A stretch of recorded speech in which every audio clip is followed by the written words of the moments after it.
Iran has always understood that Israel's military power rests on its economic power, and Israel's economic power relies on stable energy imports. If those imports can be disrupted indirectly through pressure on the supplying states rather than direct engagement with Israel, that opens a whole new front up in the regional struggle. You don't need to strike Haifa. You don't need to strike Tel Aviv. You can strike at the supply structure that keeps Israel moving. And you can do so in a way that allows everyone to pretend nothing significant has happened at all. That is a dangerous kind of capability because it sits underneath the radar of public diplomacy and above the level of private discomfort.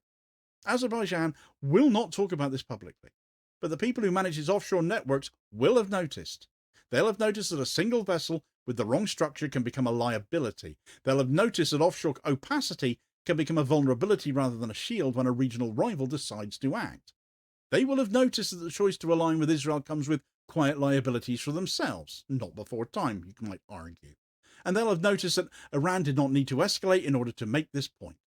That kind of pressure forces states to calculate very differently, because now the cost of alignment doesn't come in explosions or diplomatic threats, it comes in lost cargo, embarrassed elites, and the knowledge that an adversary has access to parts of your economic world you thought were protected and hidden away. And this is where Israel sits in the picture too. Israel has spent years projecting an image of invulnerability, even as it relies utterly on flows of crude from one strategic partner in the Caucasus.